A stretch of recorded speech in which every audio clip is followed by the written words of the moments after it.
Hi, and welcome to Kitchen Corner on Today with Paul. Today we're going to make some cowboy beans.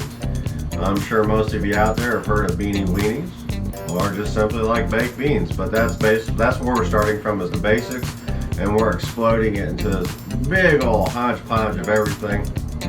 Go exploring give you a reason to go explore your fridge, see what kind of leftovers you have. That's what I've got in front of you here today. Besides maybe a couple items that you intend to put in there regardless of leftover usage, but it's a good way to use them up. Well, we're talking about the meats in particular. Some of you might be more on the veggie side. So fortunately today we've got quite a few items. So we're going to start with the basics. Of course, like I said, you're going to season your baked beans the way you like them, regardless of what you're adding to it. That's always got to be something that's a standby for you. And we're just going to go ahead and round it out. So let me show you what I got here in Paul's kitchen today. All these beautiful items here. Just so happened to have some Italian sausage there that was half a roll. So that's half a pound, mind you. That I just cooked off here fresh this morning. Can't let that go to waste. We had some fried chicken one night. We'll take the skin off of that. That's homemade. Yeah, I don't really care for the skin in the cowboy beans so much. You can imagine how the texture might be. I don't really care for that. These are all the scrappy parts of our pepperonis from our cast iron pizzas. Well, yeah, go check out that video if you're interested in learning how to make a cast iron pizza, my very first video on Today with Paul. So here we go. We got all the little bits and pieces. That's perfect for cowboy beans. Here we go. We got some pan fried pork chops right there. I don't do that sort of thing here in Paul's kitchen too often, but so go a little easy on me on the lack of golden brownness there. So we'll be picking that skin off here. Still some quality meat. Here we go. We got some barbecue ribs left over from Texas Roadhouse the other day. Whoa, watch out there. So we got that left over. If you've seen that video, you know that I like to order quite a bit, and unfortunately that day I didn't quite finish this. But today we're fortunate that I have it. We got a half onion from a project another day. We're going to see if that's enough for our recipe today. And of course, like I said, we're going to start with the basics and move on out. We got some hot dogs. So who can go wrong with the beanie weenie? We're going to take that idea and explode it out just a little bit, like I said. All this beautiful stuff. We're going to start moving some things to the side so we can get started here. Some real easy things to play with. We're going to go ahead and get a cutting board up here. Of course, you know this is about my favorite now. My special lady friend bought that for me. Unfortunately, even though I have clean hands today, I do have a cut on top of my hand over here. So safety sanitation first, since we're going to be digging into things a little bit. There you go. All good to go. First thing first. So, demonstration purposes for you all, I got this nice bowl here. Now, I don't know much about the rating on this. I do believe this Pampered Chef bowl might just so happen to be able to go in the oven. I believe so. Remember when I got this as a free gift for a purchase, that sticks out in my mind that's probably the case. Not to plug Pampered Chef too much, but I do love this can opener, and this in particular is their design. I'll show you how to use it here because I got to use it, but also that's a whole nother separate video on maybe a shameless product placement one of these days on why I like it so much. Keep going around the lip. Boom, we got a little click. You'll feel the pressure release, and you got these little pincers on there. Grab the lid.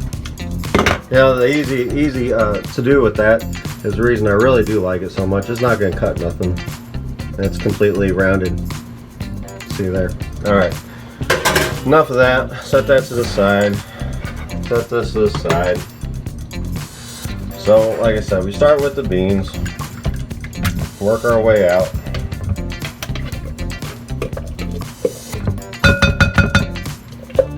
One can of beans here today. You know, you can decide how many. Maybe you just like baked beans. I don't know. Me personally, I like to have a bunch as well as an excuse to eat a lot of meat. That's the main thing for me. So we're gonna set this to the side. Here we even have a nice little caddy for our spatula there. Okay, so let's do a little quick rinse up there. Now, I like a little bit of brown sugar in my beans. I don't like too much. Your taste will vary. Yeah, that's about right there. A little squeeze of some mustard, just some good old yellow mustard. Yeah, not too much. I've learned that lesson the hard way. And a good few shakes of the Worcestershire. Yeah, that's about right. Let's give this a taste here. See what we got.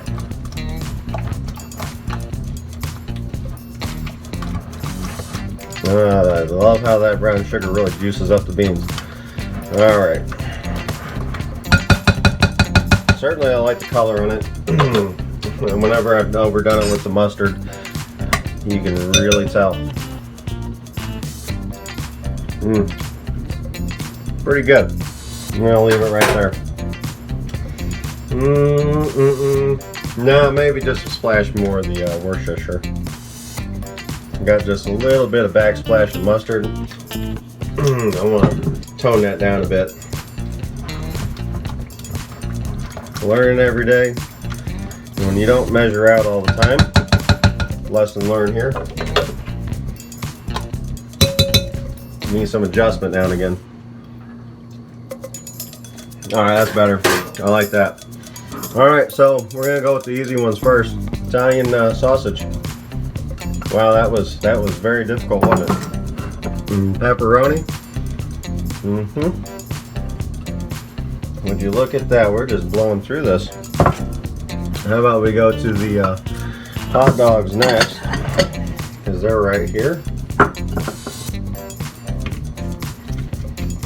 Now, just so happens I got these nice little slim hot dogs. Come how you like. I like the little circles. Come as chunky or as thin as you like. I'm not going to get too particular about it. But there we go. This is really adding up, starting to remind me of my candy video. Any one of you saw that. That was a fun to do. I have to do another candy dish one of these days.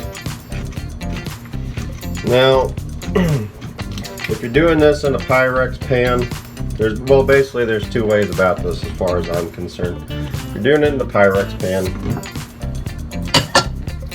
then that to me says you're doing it in the oven. And if you're doing it in the oven, that also says to me that you pretty much know when you want to eat. Perfect. Go for it. Most part when I do this, I typically go for that route. Oh yeah, that knife is real nice and sharp. I like that. So anyways, you know when you're going to eat. You know, really what we're talking about here is be smart about your meats and your flavor profiles and textures. So if I'm doing it in the oven, to be honest with you, I'm probably going to go ahead and saute these onions first. But just so happens today, I'm not doing that. I am going with the crock pot because I'm not quite sure when I want to eat today. So let's just go with that. Alright, yeah, coming right off there. Yeah, do it however you like. It seems like you could cut this down a bit if you wanted. But either way, these ribs are coming off real easy, even though they're cold. I think part of the only reason they're giving some resistance is because they're cold. And there we go, some nice hunks. You know, being in the crock pot's going to kind of cook down and kind of break apart anyway, so I'm not real concerned about the cut on that. Probably, I'm guessing we're probably going to be actually cutting into them pork chops, so I got a good bet on that one.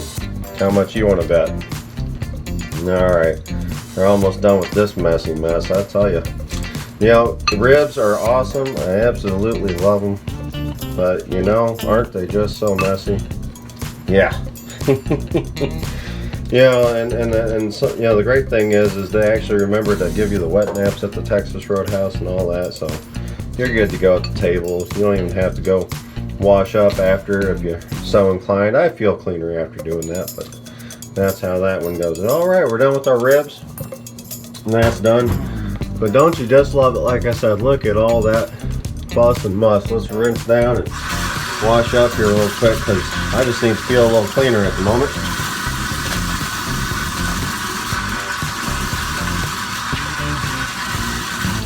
I think I underestimated the size of that bowl. Now, fortunately, we do have this beautiful crock pot over here that I'll be putting those into next, given my set of circumstances. So here we got the chop. Let's see what we can do here. Yeah, see, yeah, who knows? Maybe I did a good job, maybe I did a bad job, maybe it's just too much moisture built up from being in the fridge this long. I'm not going to be too particular about these here pork chops. They are boneless, by the way, just so you don't think I'm throwing anything crazy in there. I'm not going to get real crazy, like I said, with that. We're just going to get as much of the breading off as possible. And there's some nice little pork cubes there. There you go.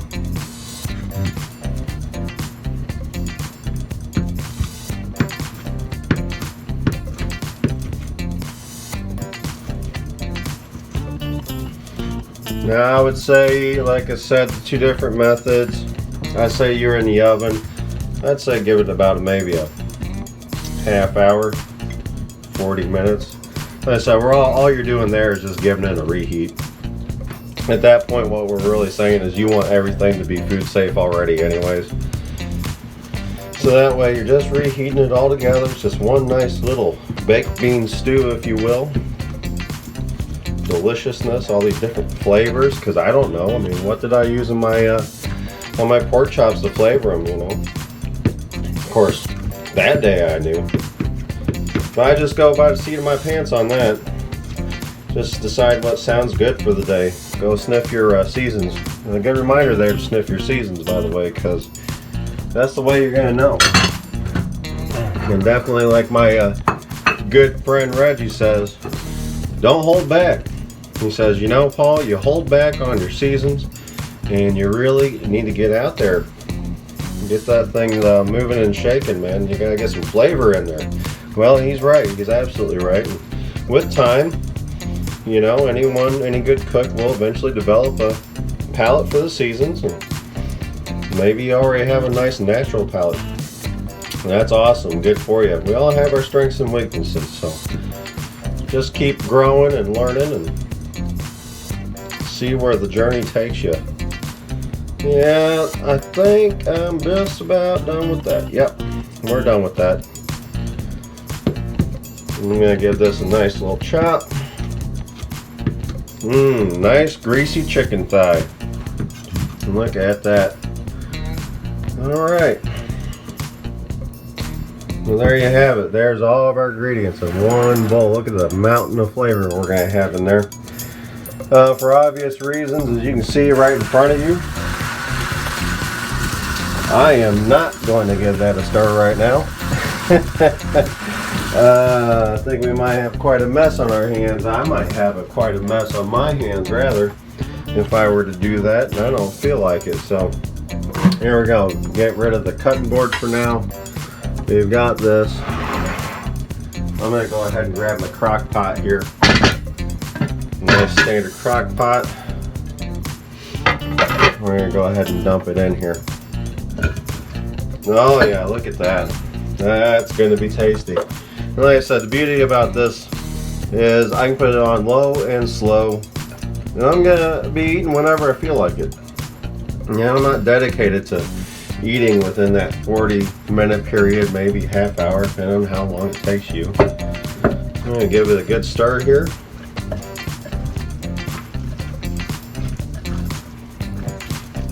Oh man, it is really, really chunky.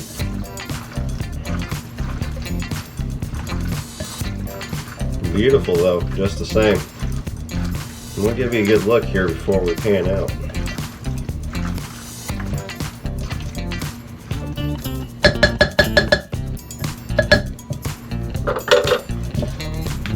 right, here you go. There's a beautiful mess in the making right there. It's gonna be real messy looking as you see, but it's gonna be delicious. Just a big old pile of awesomeness. So there you go. We got us some cowboy beans. So next time you're wondering what to do with some of those meaty leftovers you got, go pick up a can of beans and doctor them up. I think you won't be disappointed. Well, hopefully you won't, but that's up to you and how you do things. So